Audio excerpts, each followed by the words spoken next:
Hi, my name's Jane Graham. I'm the Exec Director of Society Matters Community Interest Company, and I'm joined today by Adam Matthews, our social welfare instructor and resident guru on all things welfare benefits. So in today's bite-sized benefits briefing, we'd like to talk about universal credit. Adam, the uplift of universal credit, the £20 uplift that was actually applied to all benefits claimants for universal credit back in March last year in response to the pandemic. My understanding is that although that was originally intended to be ended after 12 months, it was then extended, and it now has been confirmed that it will end on the 30th of September. I'd really like to understand from your perspective what you think that means to people. Thanks, Jen. Yes, so really worrying times when it comes to the uplift of universal credit, which has really been supporting people to keep above the poverty line during the pandemic. So when it comes to the 30th of September, people are going to face an overnight income loss that's equivalent to £1,040 a year, which is a lot of money. A lot of people have moved on to universal credit during the pandemic, so that's over 1.5 million people, and they're going to have to learn to budget with less than obviously up to £85 a month coming away from the universal credit.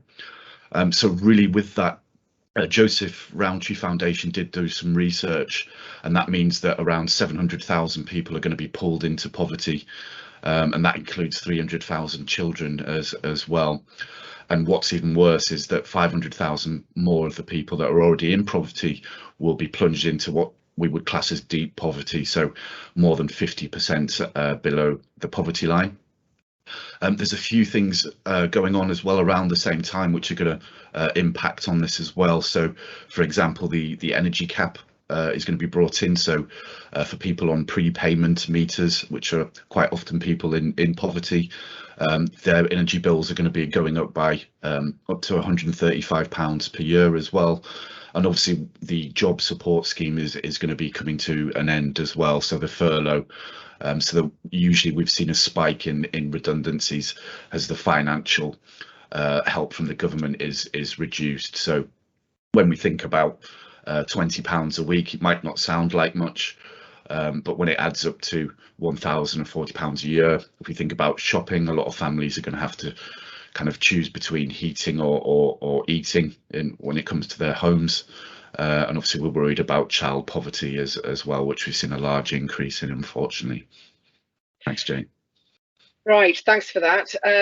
That's quite sobering. I think, yeah, £20, it doesn't sound much, but actually it's the difference for some families to literally be able to put food on the table. And obviously moving into the winter period when energy is going to be increasing usage, it's very concerning. So can we just focus on people who are actually job seeking? What are the implications here, and what advice do you have for people who obviously will be impacted by this £20 a week reduction when they're looking for a job? Yes, so obviously when it comes to universal credit, we do have the work groups as well. So a lot of people during the pandemic perhaps haven't had a lot to do. So again, the DWP has had to double their workforce during the pandemic, and also people, the 1.5 million people that have had to move on to universal credit, perhaps haven't had that 35 hours work search, for example. And over the next few weeks, that's going to be a bit of a shock to the system. Of course, if people don't stick to the conditions in the claimant commitment, and for a lot of people that is 35 hours work search, they will be at risk from sanction, which of course is going to prove difficult with the £20 uplift already going as well. There is a lot of support that people perhaps don't realise. So when it comes to travel costs for interviews, for example, this is something that that can be reimbursed. For example, work coaches as well can often help out with suits for interviews as well, for people that are going to be moving into employment, and just to keep an open mind with your work coach as well. So quite often perhaps claimants just think they can only do adult learning courses locally. I did have a client who had a real change with a supportive work coach that actually got made redundant. He was a joiner, and his work coach actually helped fund a fishing course. So now he's doing really well as a fisherman. So it's not just courses that are put forward. We always tell our claimants to go in with an open mind. Thank you. Yeah, I think it's really important that anybody supporting somebody in the in their job search, that's actually also supporting them around their sort of work coach activity, encourages them to recognise that this has to be a two-way conversation, and that Absolutely. there are things that they can ask for that the work coach may not be aware of, like you said, things like buying suits for interviews and being able to cover the cost of travel for an interview and so on. So if they don't ask, they won't get some of the time. So it's worth them knowing what they can get, and as you say, trying to get some flexibility around what can be supported. Thanks for that. So what about childcare? Because obviously childcare implications in terms of being able to search for a job, but also being able to work. What are the implications there with this £20 uplift reduction? Yes, again, obviously it's going to cause problems when it comes to perhaps people that aren't entitled to support with their childcare costs. There is some protection perhaps for people on universal credit. They may be entitled to the childcare element, as long as it's supporting them to either getting to employment or gainful employment.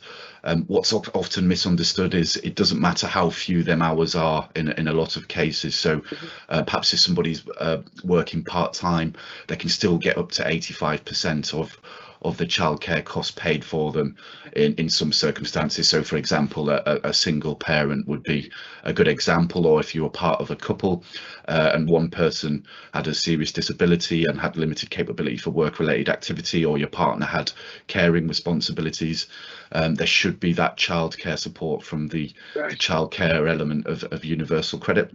There's also other extra support as well. So there's things such as the tax-free childcare to help with costs over the summer as well. When it comes to that, it can be a top-up for working parents, and it can be used to help pay for accredited holiday clubs, for example, or childminders or sports activities. Again, it's something that quite often gets missed, and that just gives parents an extra peace of mind, so that the child perhaps is in an educational setting or a social setting as well, while they're actually at work, and to hopefully save some money as well. So it's available. Okay, so oh, sorry, Jane. No, go ahead. Oh, so yes, so it's available for children aged up to 11, and it can go up to 17 if that child has a disability, or perhaps a learning disability, for example. And what the government tend to do, so for every £8 that's deposited into that account, families get an additional £2 in government top up. So it's capped at £500 every 3 months, and £1,000 if that child does have a disability. Right, and that's something that people are being reminded about, because it's something that people don't necessarily know about. So that's tax-free childcare. So we would encourage anyone to look that up if they're aware of working parents who need help with childcare. That's been really useful. Thanks very much indeed, Adam. That's our bite-sized benefits briefing for today. Thank you very much. This is the 6th of August, and we'll see you again soon. Thanks for your help, Adam.